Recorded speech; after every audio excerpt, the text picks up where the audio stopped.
MITS Gwalior. Then he did MTech in Thermal Engineering from IIT Delhi, and he joined DRDL Hyderabad in 1999. Since then, he's been working in the field of propulsion, and his MTech thesis is awarded by Indian National Academy of Engineer in 1998. We are very fortunate to have him here. Today he'll be giving a PowerPoint presentation and a talk about Swadeshi Science Movement. Over to you, sir. Thank you. First of all, I must acknowledge Mr. Pradeep Agrawal, who introduced me to Pragyan Bharati, and I also thank organizers for giving me this opportunity to share my thoughts on Swadeshi Science. I am actually working in the defense technology field. So when I was actually doing my work, I came across a lot of literature which was talking about what was science in our country. So that is how this Swadeshi Science topic interested me a lot, and I started reading about it, and now I'll be sharing my thoughts. Next.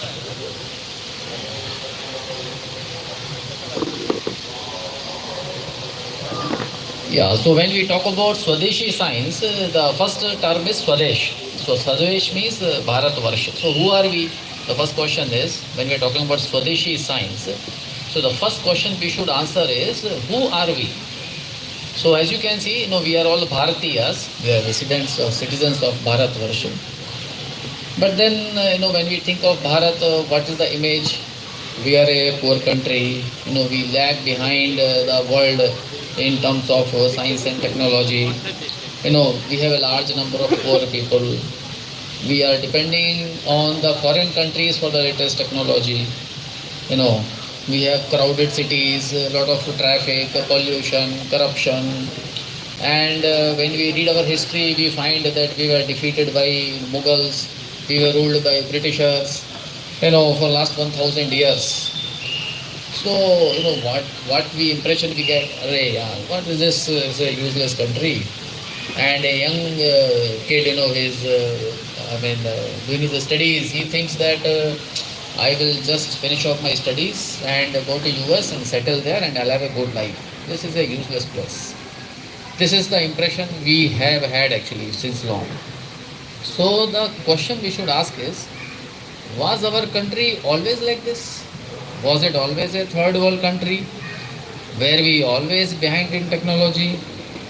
Were our ancestors doing only snake charming and roaming on elephants?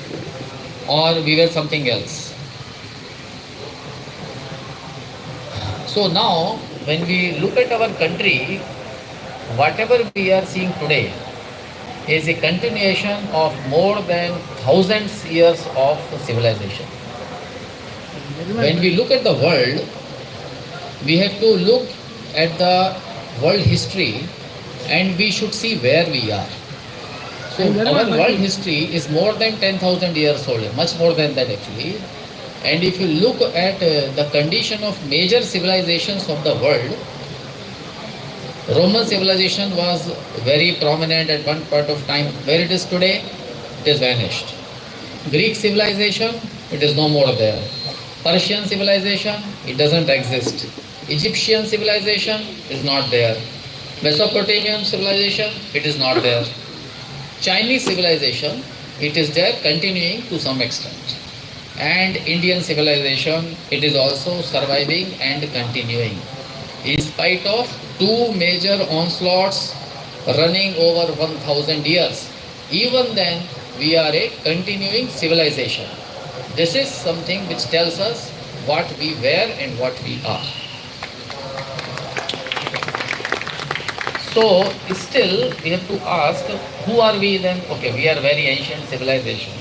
So whenever you meet a new, some unknown child, you ask him, beta, what is your name? Then we ask, what is your father doing? What does your mother do? Where do you live? We have to ask about his family background. So as a civilization, when we are asked who are we have to ask who were our ancestors. From there only our identity will get defined. So what they were doing for thousands of years, they were just doing a snake charming and doing funny magic, or they were just poor and illiterate. Now I will tell you what were our ancestors. Now you see here, this is a Great Bear constellation. This is a formation of or a shape of stars in the galaxy, which is called Great Bear constellation. Now, all of you, most of you, I think, are belonging to the southern part of India. So you remember during marriage, there is a tradition that the Pantulu, after finishing the marriage, he will take the bride and groom out of the function hall and he will ask bride and groom to look at the sky. And where he will tell, look there, that side it is Arundhati and Vashisht star. Look at them. But did you ever think why this funny tradition is there? Why does the Pantulu ask a newly married bride and groom to look at Arundhati and Vashisht? What is so unique? Now you see at the bottom left, that is a twin star system. Arundhati and Vashisht, they are twin star system. Generally, what you see on the bottom left, when the twin star system, one star will be in the center, other star will be rotating around it. That is in general we find. But you look at the middle picture in the bottom, there are two stars who are rotating with each other together. That is the rotation of Arundhati and Vashisht. So that is the speciality about the Arundhati Vashisht twin star system, that they are rotating with each other, around each other. Similarly, the husband and wife, it should not happen that the wife is in the center and husband is rotating around her, or the husband is in the center of family, his wife is running around her. That should not happen. What should happen is both husband and wife should sync together and should carry their life forward. That is why this tradition that the newly married couple is asked to look at the Arundhati and Vashisht star. That is how the tradition comes. Now imagine, this galaxy is many light years away. The star which I am showing in the red, that is the twin star system in Great Bear constellation. Imagine our ancestors not only knew that that particular star is not a single star, it's a twin star, they also knew how it is rotating.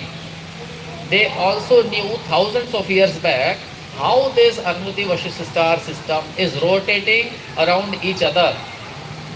Imagine the level of observation or technology which was available at that time with our ancestors.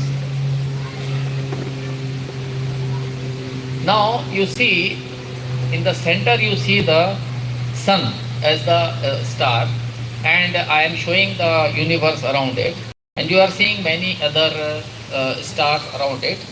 On the right side there is another yellow star, below that there is a red star called Proxima Centauri. This is another star, and when the scientists were observing the galaxy or the universe, they found this Proxima Centauri is the closest star to the earth, one of the closest stars to the earth. Can you guess what is this star Proxima Centauri called in ancient Indian texts? There is a very significant name. It's called Mitra. Mitra means who somebody is very close to us.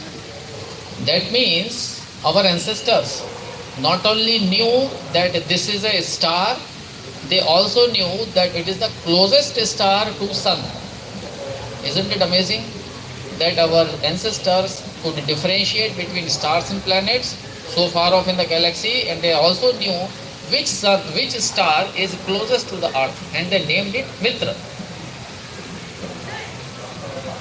Now you must have heard that Vasco da Gama discovered India. So as if we didn't exist before Vasco da Gama came. But Vasco da Gama in his own book has written what all about his expedition to India. If you see the internet, you will find the path which Vasco da Gama took to reach India from his place in Europe. So he traveled all the way to Africa, and his navigation system was not advanced, so he could not go into the deep sea.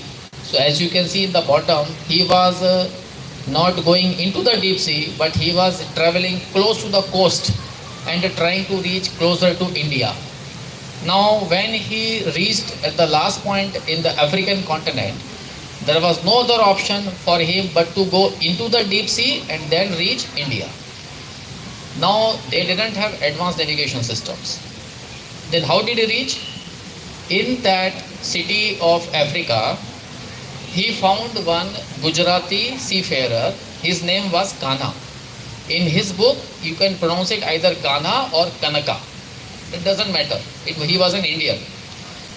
That seafarer, he was a businessman. He had ships much bigger than what Vasco da Gama was having at that time. And then he escorted the ship of Vasco da Gama.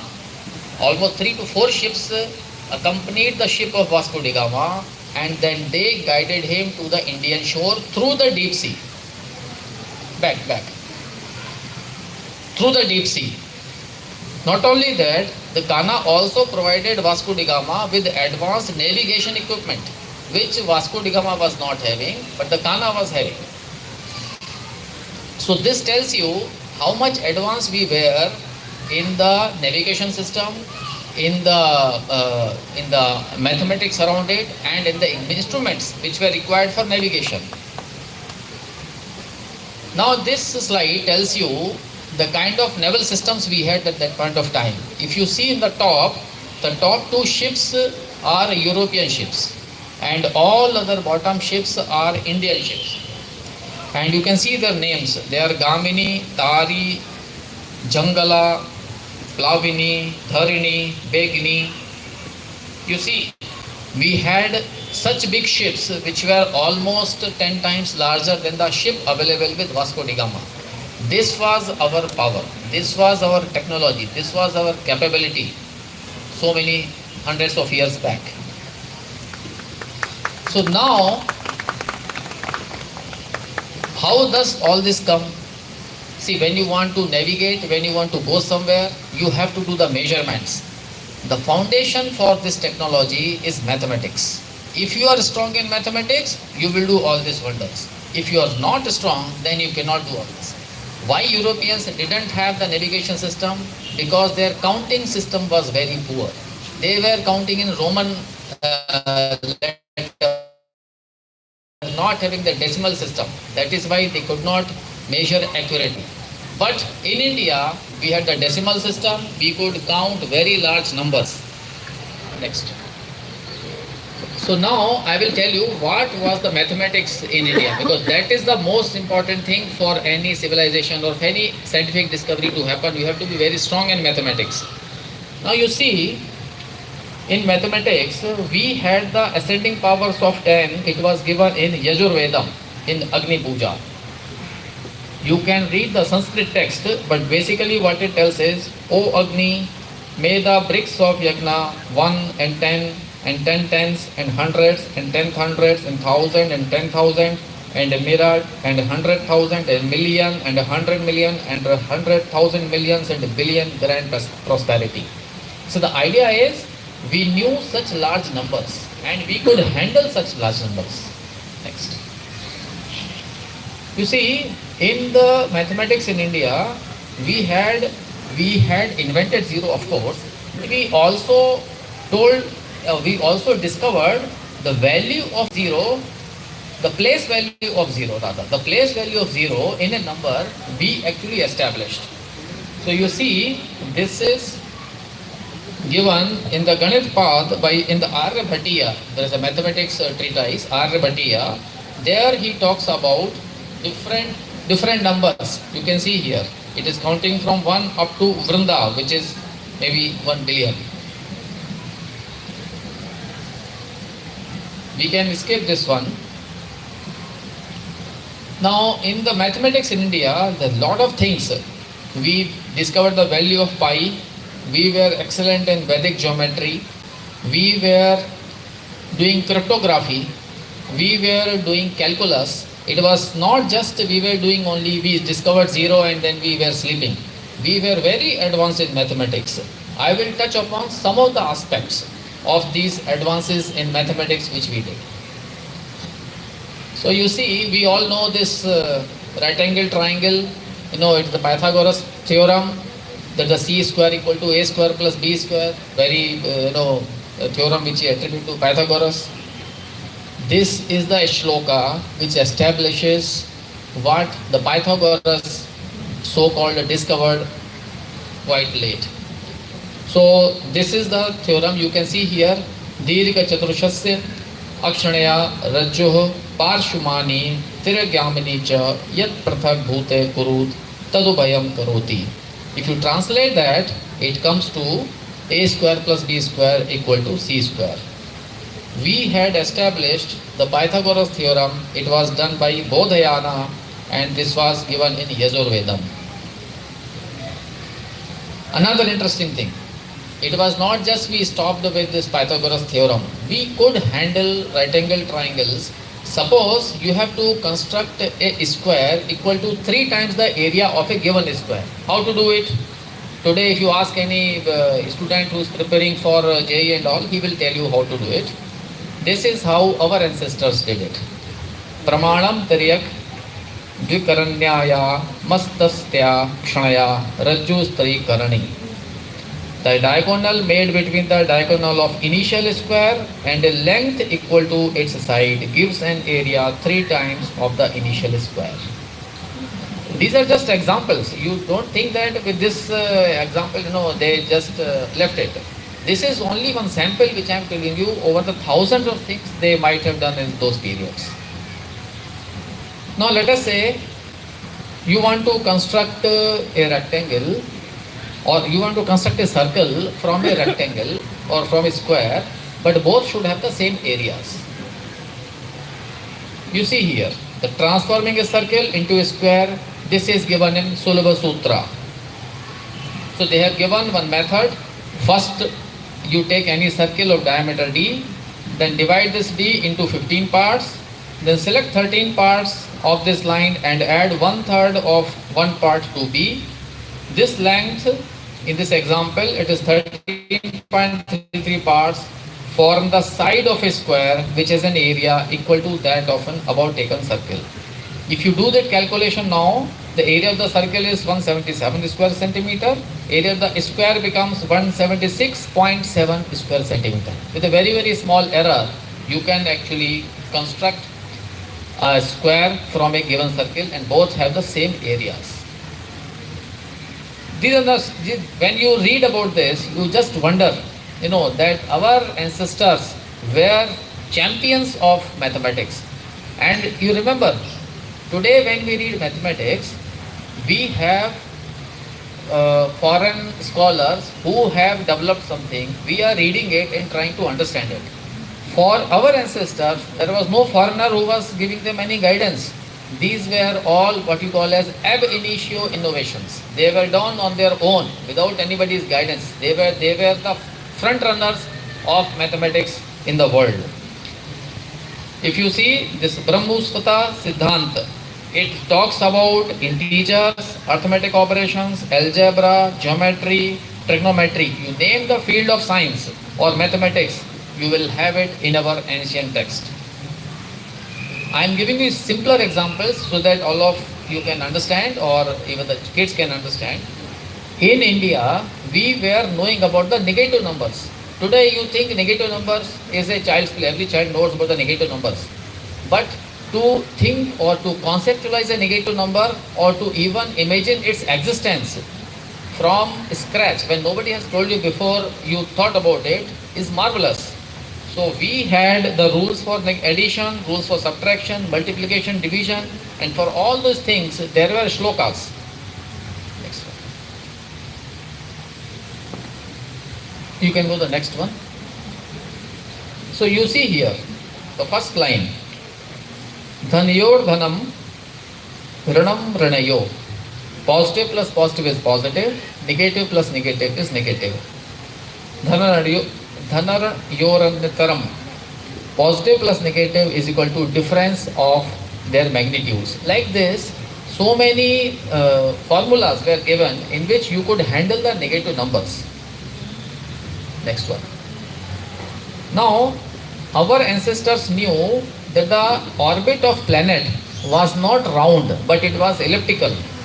So many ancient Bharatiya scriptures on astronomy like Surya Siddhanta, Aryabhatiya, Brahmasputa, Siddhantanam, etc., they define the elliptical orbit of planetary motion and illustrate the mathematics behind different stages of planetary motion much before Kepler did in 1609.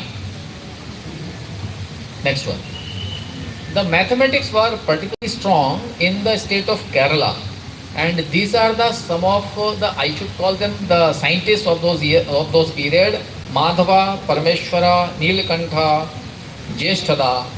These were the scholars of mathematics in those times. The Madhava wrote one book called Tantra Sangraham. Now this book was found by one Britisher called Charles M. Wish, and he translated this book and then he published his own book based on this Tantra Sangraha. Next one. In which he talks about the achievements done by Madhava in the field of calculus. Next one. Now this book talks about mean longitude of planets, true longitudes of planets, gnomic shadow, calculation of lunar eclipse, calculation of solar eclipse, relative motion of sun and moon, possible error in the Tantra Sangraham written by Madhava. Next. Now I'll talk about calculus. Actually, calculus is supposed to be an advanced topic of mathematics. So the Madhava gave an infinite series for calculation of pi. Now this pi is very important because it gives a relation between the circumference and the diameter of a circle. So he has given this formula or rather a shloka, which if you convert into mathematical form, it becomes pi equal to 4 into 1 minus 1 by 3 plus 1 by 5 minus 1 by 7 plus 1 by 9, and you can continue. The more you continue the series, the more precise value of pi you will keep getting. Now this was checked by the Britisher Charles M. Wilch, and he found that this is an accurate formula, accurate representation of pi. Such was the genius of our ancestors, and we are very proud to be their children. So now you think, the inventor of calculus, who was it? Was it Madhava or was it Newton? If you go to the next one, now this gives a comparison.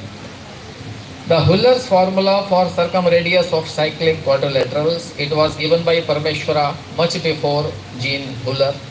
Leibniz series for inverse tangent, it was given by Madhava. Leibniz power series was given by Nilakantha. Approximate value of pi was given by Madhava much before it was given by other people. Next slide I will skip. I think I already taken a lot of time. Now you see, we were very strong in mathematics. But was it just only mathematics? You see, then we started playing with mathematics. And in the field of technology, there is something called encryption. You know, when everybody is using WhatsApp, so WhatsApp says that there is an end-to-end encryption on whatever we are messaging or we are talking on the WhatsApp. So only you and the receiver can see the message, nobody else can see in between. We had similar encryption technology in which there was an encryption method developed. It was called Katapayadi Sankhya.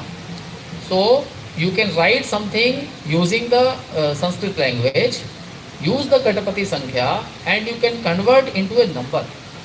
So only those people who know this encryption, Katapati Sankhya, they only will be able to decipher what is that number. So now I will tell you very interesting implementation of this encryption in one of the Shastras. So you read this one shloka in the praise of God Krishna. Gopi bhagyam dhuvrat Shrangi Shodadi Sandig Khal Jeevit Khatav Gal Halara Sandaraha. O Krishna, the fortune of gopis, the destroyer of the dam and Madhu, protector of cattle, the one who ventured the ocean depths, destroyer of evildoers, one with a plough on the shoulder and the bearer of nectar, may you protect us. This is such a beautiful Sanskrit shloka praising God Krishna. Now, apply the Katapati Sankhya to this shloka, and I have given the table in the Katapati Sankhya encryption. The first column, which is Ka Ta Pa Ya, is given a numeral 1. Similarly, Ka Ta Fa Ra is given number 2. Like that, you can convert each word or letter into a number. So when you convert this shloka into a number, what do you get? You see, what do you get? It is coming on the screen. It is the value of pi accurate to 32 decimal points. This is what encryption we achieved, our ancestors achieved. This is the technology which they established. So they were not only genius, they were also playing with whatever they had achieved, and they were enjoying life with this kind of things. Yeah, just 2 minutes. So now you see the innovation was at its peak. You see the top verse, which is written as Vandeham Devam Tam Shritam Rantaram Kalam Bhasaya Ramo Rama Dhirapyago Leela Mara Yodhe Vase. You can read the translation. It is a poem in the praise of Lord Rama. If you reverse this, the top line, if you just read it reverse, Seva Yedhyo Rama Lali Gopa Radi Mara Morah Yasya Bhalam Karam Taram Tam Shritam Vandeham Devam. This is in the praise of Lord Krishna. You see the amazing part. If you read in the forward direction, it is the praise of God Rama. If you read in the reverse direction, it is the praise of God Krishna. This was the kind of innovation which our people were doing. Then what happened? Why did we become so poor country and so backward? See, the knowledge is liberator. If you want to control human beings, you have to destroy the knowledge. So what happened? We were attacked by the people who hated knowledge. You can see the example of destruction of Nalanda University by Bakhtiyar Khilji. Now what happened actually, I will just take 10 seconds. Imagine one fine day, all computers of the world get destroyed and all the scientists and engineers are murdered. Next day, how backward we will become as a human civilization? Imagine how backward we would have become. Similar thing happened with us few hundred years back when we were attacked by Mughals. Our all knowledge was destroyed, our all people who had genius, they were killed. That is how we started becoming backward. But why could we did so? What did we do wrong? We lacked strong defense. Why? Because actually we were a land of plenty. We thought life is to be valued, it's to be enjoyed, you should do new things, you should do good things, you should think good for everybody. The total destruction we never thought of. We could never comprehend that we could be hated so much. So we lacked the Purva Paksha. Whenever somebody came to us, we never thought that what could be his agenda, why he is coming here, why Vasco da Gama is coming to India. We never thought about it. What was the hidden purpose he was having? What is the belief system of somebody who is coming here? We never thought about it. Does he respect our culture? Does he respect us? Whoever is coming to us? Whatever he is telling, is he telling the truth? So we must have thought who is ours and who is the other. So who are we? I'll quickly conclude. We are Bharatiyas, children of a civilization thousands of years old. Our genes carry memory of thousands of years. Our ancestors were great. They were masters in mathematics, astronomy, navigation, architecture, linguistics, arts, music, dance, you name it, we had it. We survived two major onslaughts. Now is the time to rise again. So what are we doing now?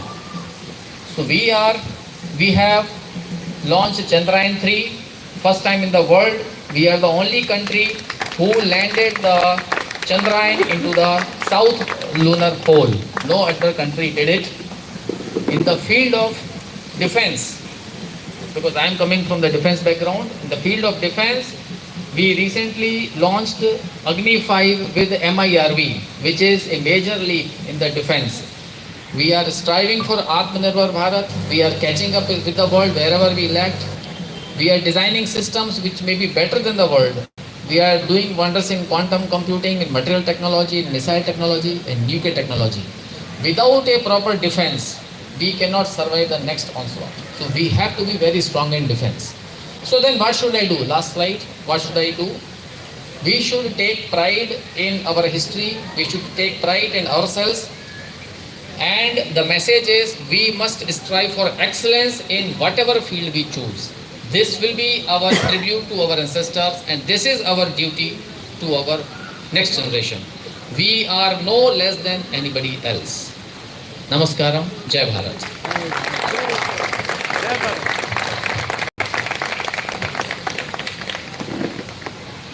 ధన్యవాదాలు అభిషేక్ గారు. For your comfort in fact in English I can say okay beautiful Telugu in fact Telugu చాలా మధురమైన భాషను వారు కూడా గ్రహించారు. అందువల్ల తెలుగులో మాట్లాడతాను వారి కోసం మన కోసమని. నేను ఒకసారి అమెరికా వెళ్తున్నప్పుడు ఫ్లైట్లో నాకు ఒక మ్యాథమెటిక్స్ ప్రొఫెసర్ కలిశారు. పక్కన కూర్చొని మాట్లాడుతున్నప్పుడు ఆయన మీరెవరు ఎక్కడి నుంచి వచ్చారు, ఇండియా నుంచి వస్తున్నారంటే ఆయన ఒక మాట అన్నారు, oh India your contribution to mathematics, India's contribution mathematics is zero, great అన్నారు. అంటే జీరో అంటాడు, మ్యాథమెటిక్స్ కంట్రిబ్యూట్ జీరో ఏమీ లేదన్నాడు. ఈయన చాలా బాధగా అయింది నాకు. వాట్ ఆర్ టాకింగ్ అన్న? Yes your contribution to mathematics is zero. Ramanujan established in how many ways zero carries the value. Zero యొక్క వాల్యూ ఎన్ని రకాలుగా ఉన్నాయని నిర్ధారించాడు. ఇది 1920, 87, 33 సంవత్సరాలు జీవించాడు శ్రీనివాస అయ్యంగార్, రామాంజయ్యంగార్. ఇది ఒక మనకి ఒకసారి మనకు అణువణువు కూడా గర్వంతో పొంగే విషయం ఇది. నిజానికి ఇది ఒకటే కాదు. మ్యాథమెటిక్స్ శకుంతల హ్యూమన్ కంప్యూటర్, ఆవిడ రాజకీయాల్లో కూడా ఒకసారి కంటెస్ట్ చేసిన ఎలక్షన్స్లో ఆవిడ శకుంతల గారు హ్యూమన్ కంప్యూటర్ అంటే ఆవిడ ప్రపంచంతో గుర్తించింది. కంప్యూటర్ కన్నా ఫాస్ట్. మీరు ఏ డేటా అడగండి, ఏ మల్టిప్లికేషన్ అడగండి, ఏ డిడక్షన్ అడగండి, కంప్యూటర్ కన్నా ఫాస్ట్గా చెప్పేది ఆవిడ. ఆ శకుంతల గారు హ్యూమన్ కంప్యూటర్గా మనం ప్రపంచం గుర్తించింది. ఆవిడ కూడా భారతీయురాలు. భారతదేశం ఎంత గొప్పది అని చెప్పడానికి రామకృష్ణ మఠం వాళ్ళు ఒక పుస్తకం వేశారు, 100 కారణాలు, 100 reasons why India is greater than any other country. ఎప్పుడు అవకాశం ఉంటే ఆ పుస్తకం తప్పకుండా చదవండి, మీ పిల్లల చేతి చదివించండి. మనం గర్వపడాలి మన దేశం చూసి, మన శాస్త్రజ్ఞుల యొక్క మేధస్సును చూసి. ఇప్పుడు అభిషేక్ గారు చెప్పినటువంటి ఈ అంశాలన్నీ కూడా మనకి మననం చేసుకోవడానికి, మన పిల్లలకి చెప్పడానికి, పిల్లలకి ప్రపంచంలో ఎక్కడో ఉందని గొప్ప మేధస్సు అక్కడ పరిగెత్తక్కర్లేదు, మన దేశంలో ఉంది, మన మేధస్సు ఇది. కాబట్టి మనం గర్వపడాలి. దాని నుంచి మనం derive more inspiration to learn more, to gain more knowledge, to become more knowledgeable than anyone else on this, in any other country. Thank you very much. ధన్యవాదాలు అందరికీ అవకాశం నాకు ఇచ్చినందుకు.